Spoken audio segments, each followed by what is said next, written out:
जळगाव लोकसभा मतदारसंघात कोणत्या पक्षाकडून कोणाला लागेल लॉटरी? उत्सुकता शिगेला. जळगाव लोकसभा निवडणूक जाहीर झालेली नसली तरी तब्बल 1.5 ते 2 महिन्यांपासून जळगाव जिल्ह्यातलं राजकीय वातावरण चांगलंच तापलं आहे. यंदाच्या निवडणुकीचे विशेष म्हटलं तर यावेळी 2 शिवसेना आणि 2 राष्ट्रवादी काँग्रेस, महाविकास आघाडी आणि महायुतीच्या माध्यमातून मैदानात आहे. यात जळगाव जिल्ह्यातली लोकसभेची नेमकी काय परिस्थिती? भाजप असेल, शिवसेना ठाकरे गट यांच्याकडून कोणाला उमेदवारी मिळणार? कोण उमेदवार इच्छुक आहेत? कोणाला उमेदवारी मिळण्याची शक्यता? यावरचा हा खास रिपोर्ट.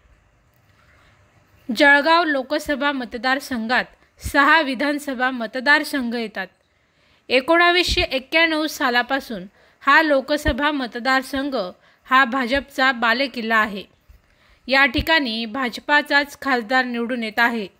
यंदा मात्र विद्यमान खासदार उन्मेष पाटील यांचा तिकीट कापलं जाणार असल्याची चर्चा रंगली आहे. त्यामुळे माजी खासदार ए.टी. पाटील, माजी आमदार स्मिता वाघ, रोहित निकम तर अविनाश जाधव पाटील यांनी निवडणूक लढवण्याची इच्छा व्यक्त केली आहे.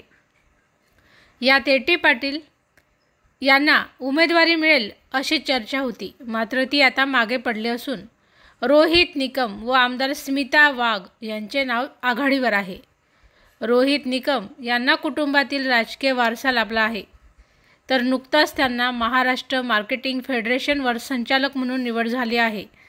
त्यांचा जनसंपर्क पाहता तसेच मराठा चेहरा म्हणून रोहित निकम यांना संधी मिळणार असल्याची शक्यता आहे. तर दुसरीकडे गेल्या वेळी उमेदवारी नाकारलेल्या स्मिता वाघ यांची नाराजी दूर करण्याचा प्रयत्न होऊ शकतो, म्हणून स्मिता वाघ यांनाही उमेदवारी मिळेल असे बोलले जात आहे. तर दुसरीकडे भाजपकडून उमेदवारी मिळाली नाही तर ए.टी. पाटील हे अपक्ष निवडणूक लढवणार असल्याचीही खात्रीलायक सूत्रांची माहिती आहे. त्यामुळे नेमका आता भाजपकडून कोणाला लॉटरी लागेल याची उत्सुकता सर्वांना लागली आहे. काय सांगाल ते आता 2019 प्रमाणे आता यंदा पुन्हा तुमच्या नावाची जळगाव लोकसभेसाठी चर्चा आहे. काय सांगाल, पहिली प्रतिक्रिया काय तुमची? मी भारतीय जनता पार्टीच्या परंपरेमधली एक कार्यकर्ती आहे. गेले 35 वर्षापासून भारतीय जनता पार्टीच्या माध्यमातून या ठिकाणी मी काम करत आले. पार्टीने मला काही कमी केलेलं नाही, कारण म्हणजे जिल्हा परिषदेचं 3 टर्म सदस्य दिलं, अध्यक्ष झाले, विधान परिषदेत आमदार झाले, महाराष्ट्र महिला मोर्चाचे अध्यक्ष झाले आणि आता प्रदेशावर उपाध्यक्ष म्हणून मी काम करते. जी पदं पार्टीने माझ्यावर जबाबदारी सोपवली ती मी पूर्णपणे त्याला न्याय देण्याचा प्रयत्न मला वाटतं माध्यमातून मी केलेला आहे. आणि राहिला प्रश्न लोकसभेचा, तर आपल्याकडं भारतीय जनता पार्टीमध्ये लोकसभेचं तिकीट हा विषय जो आहे तो पार्लमेंटरी बोर्ड ठरवत असतं. नेत्यांनी जर याबाबतीत माझा विचार केला तर ते सांगतील त्या आदेशाप्रमाणे मी काम करेन. इच्छा व्यक्त केली म्हणण्यापेक्षा म्हणणं होतं की मागच्या वेळेला तिकीट दिल्यानंतर थांबले होते, तर अपेक्षा आहे की पार्टीने विचार करावा ह्या संदर्भात. केला तर नक्कीच ह्या बाबतीत मी निवडणूक लढवायला. जसं काही गेल्या वेळेससारखं पुन्हा यावेळेस पण समजा तिकीट नाही मिळालं तर भूमिका काय राहील? भारतीय जनता पार्टीच्या माध्यमातून मी जन्माला आले. खरं म्हणजे मी संघ परिवाराशी जुळलेले, कारण माझे वडील संघाचं काम करत होते आणि त्या वातावरणात वाढलेली आहे. त्यामुळे मी माझं वाक्य नेहमी एक ठरलेलं आहे की पार्टीने मला भरपूर काही दिलेलं आहे. तिकीट दिलं नाही दिलं तरी मी भारतीय जनता पार्टीचे आहे, राहील, कायम राहील.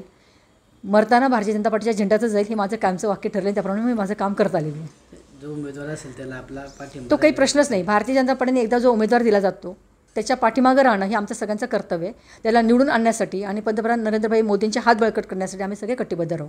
मागच्या वेळेस शेवटपर्यंत तुमचं नाव होतं, तुम्हाला अर्जही देण्यात आला होता, मात्र मागे घेण्यात आला होता, अशी चर्चा होती मध्यंतरी की तुम्ही नाराज आहेत. काय सांगा? नाही, मी अजिबात नाराज नाही. मी सांगितलं ना की पार्टीने मला भरपूर काही दिलेलं आहे. जे आहे त्याच्यातही मी समाधानी आहे. याच्या पुढे पार्टीने दिलं तर मी काम करत राहील, नाही दिलं तर माझं काम चालू राहील. मागच्या वेळेस काही आश्वासित करण्यात आलं होतं की यावेळेस तुम्ही थांबा पुढच्या वेळेस करून देईल?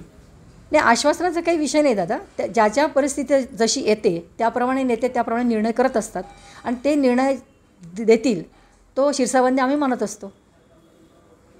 महाराष्ट्र मार्केटिंग फेडरेशनच्या संचालकपदी तुमची निवड झाली आहे. या निमित्ताने पहिल्यांदाच भाजपचा कोणीतरी पदाधिकारी आहे की तो मार्केटिंग फेडरेशनमध्ये संचालक म्हणून नियुक्त झालेला आहे. काय सांगाल?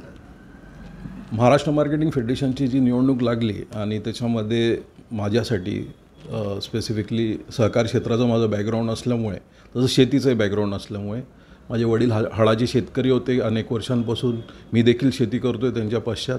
तर अनेक प्रश्न हे शेतीशी आणि शेतकऱ्यांशी जुळलेले माझ्या ते लक्षात आले.